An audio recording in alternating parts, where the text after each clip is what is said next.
Hello, friends, and welcome to the Little Woman podcast. In today's episode, I will be reading more fan fiction.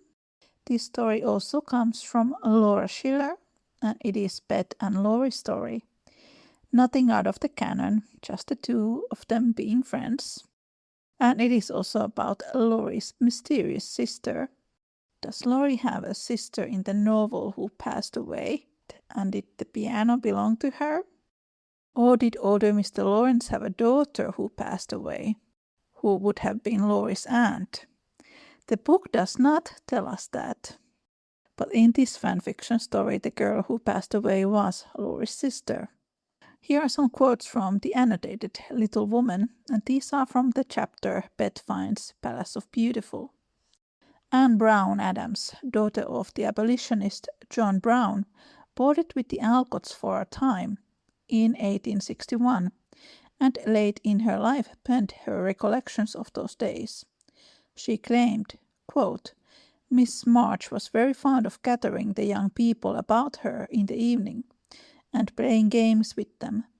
She had a theory, and she practiced it too, that it is the duty of every mother in the land to invite a few young men to spend their evenings at their home, and so fill them with quiet, rational amusements, that it would draw the young man away from bad places.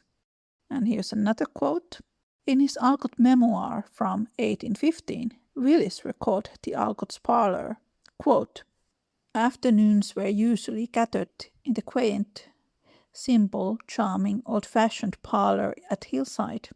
To this day, for all the years that simple Concord room with its pretty chintz curtains, its cool matting, its few fine engravings, its Parisian busts of Clytie and Pestalozzi, and of Una and the Lion, its books and cut flowers, and its indescribable atmosphere of refinement is deeply engraved within my memory as an expression of inherent simplicity and charm. End quote. That sounds very cozy. Sometimes I have come across people wondering how freely could Laurie move around in the March house, considering the time period. But of course it seems that the Alcott house was somewhat an open house, and Abba Alcott encouraged young men to spend time at their place, so they would not smoke around and play billiards in bad places and do other things that were back then considered more immoral. But that piece of memory of this one young man who spent time there sounds really sweet and lovely. For more Little Woman content, you can join my free newsletter at littlewomanchannel.substack.com and get notified when new episodes appear. This is the Little Woman podcast, episode Notes Like Raindrops. Enjoy!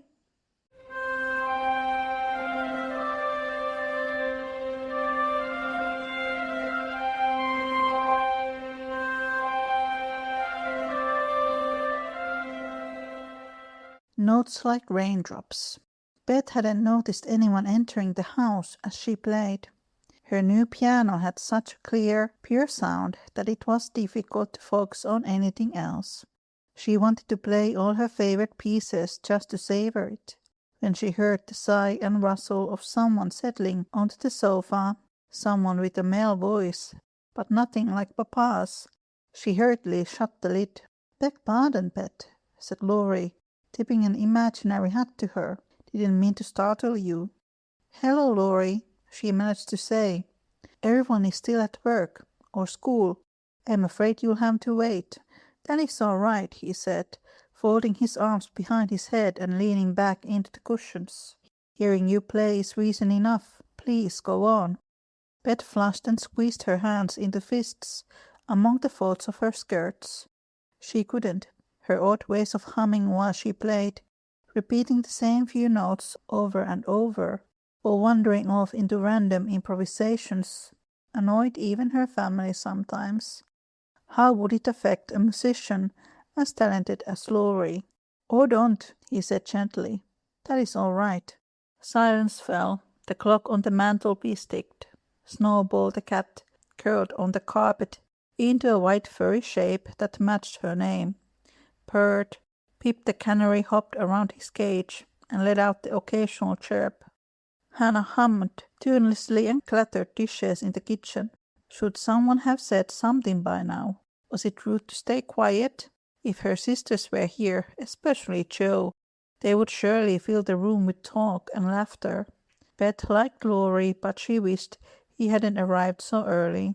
She looked back at her beautiful piano for reassurance, but that didn't help much as she remembered that it had been a Lawrence family heirloom. How strange it must be for Laurie to find that his grandfather had given it away and hear it being played by someone else. No wonder it rang so clear. The higher notes sounded almost like the echo of a girl's voice. Who was she, your cousin, sister, the little girl who played this piano? Laurie said nothing. When she turned around, she saw that his head was bowed. I'm sorry, she stammered. I didn't mean to pry. You needn't answer if... No. He shook his long curls out of his face and met her eyes with a sad smile. I like to remember her. It's only I'm not certain where to begin. Beth folded her hands and listened, determined not to ask another intrusive question and let him gather his thoughts. She was my sister, he said. Her name was Angela. We called her Angelina, Lina for short. Angela and Teodoro, Beth repeated to herself, remembering the Italian form of her friend's name. Angel and a gift from God. Well, yes, Laurie ducked his head, somewhat abashed. We were Catholic. Father converted for mother's sake. They're lovely names, said Beth shyly. What was your sister like? Well, she looked a lot like mother and me, but her eyes were blue, like father's. She was my first piano teacher and more patient than I deserved. Raindrop hands, she used to say. Imagine the notes as drops of water falling from your fingers. He held out his hands over an imaginary piano, in such a way that only the pads of his fingers could touch the keys. Mommy had taught Beth the same thing when she was small, but the image of notes like raindrops was new, and it enchanted her. The first notes of a raindrop song were already chimming in the back of her mind. I suppose she was still a little girl, but to me she was a second mother. I was 8 and she was 11 when grandfather came to take us to America. Our parents were. They had just passed away and we were living with a neighbor. I don't mind telling you, I was shaking in my little boots the first time I saw the old man. Those eyebrows, you know. Laurie let out a strange little laugh, as if trying to make light of his younger self's fear, but Beth saw nothing to laugh at. But if Lina was afraid, and she must have been, she didn't show it. She went straight up to him and swept into Mama's best stage curtsy. And a very elegant one it was too. How he stared. He didn't look so fierce then, and when he bowed over her hand, like the gentleman he is, I thought perhaps we'd be all right after all. Beth's respect for the first owner of the piano increased. She'd always wanted to be brave like that. When we went to Switzerland for school a few years later, her school and mine were in the same town, Laurie continued. We used to meet up every Sunday at the market square, and she'd help me with my lessons. At least she meant to. His smile became both rueful and mischievous. I was a trial to her some days. I was always running off to change pigeons, splash in the fountain, or beg her for a treat from the roast chestnut cart. And if she couldn't stop me, she'd join me. Beth could picture it easily. The exasperated older sister chasing her little brother in circles, running over the sunlit cobblestones until her curly hair escaped from the braids. Then one day, Laurie said somberly, she wasn't there. Beth caught her breath. The gates to her school were locked, with a sign that read quarantine. She was sick, and so were the other girls in her dormitory. I couldn't get to her.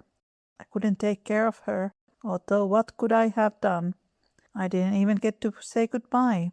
By the time those gates unlocked, it was for the funeral procession. There were, he cleared his throat, roses growing in the churchyard, little white ones, sort of golden in the middle.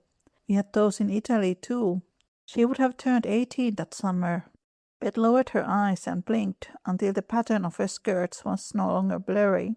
Having visited the Hamos and other families in need more than once, she could imagine everything about the epidemic that Laurie hadn't seen. Had the infirmary been overcrowded? Had there been that smell of hard soap and sickness in the air? Had Niina seen her roommates die, knowing she could be next? Had she met her heavenly Father as bravely as she had once met Mr. Lawrence? Or had her suffering been too great? Had there been anyone, a nurse or teacher or friend, to hold her hand? Grandfather took me out of school right after.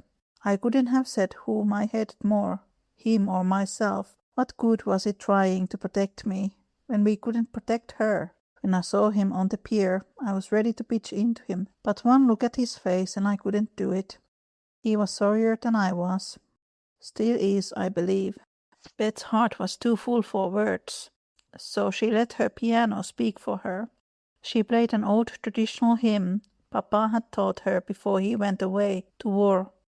One the marchers still sang in church or before bedtime. Step by step, Laurie crossed the room until he stood beside her. Usually it made her feel anxious when people did that, but she was glad of it today. Am I sorry very like her? She asked quietly as the last note faded. She felt selfish for thinking so, but she did not want people to see Angelina Lawrence every time they looked at her. It troubled her to be mistaken for a ghost. Laurie must have understood because he smiled and ever so gently tucked her hair ribbon. You, Elizabeth March, are 1 in a million, he said, with theatrical flair and real kindness, and I am glad to be your friend. She made room on the piano bench, and he sat down, flicking through the sheet music on the notestand to find another song. They played with raindrop hands, every note falling softly, so that the white roses could not fail to grow. The end. Thank you so much for listening. I will see you next time. Make good choices. Bye.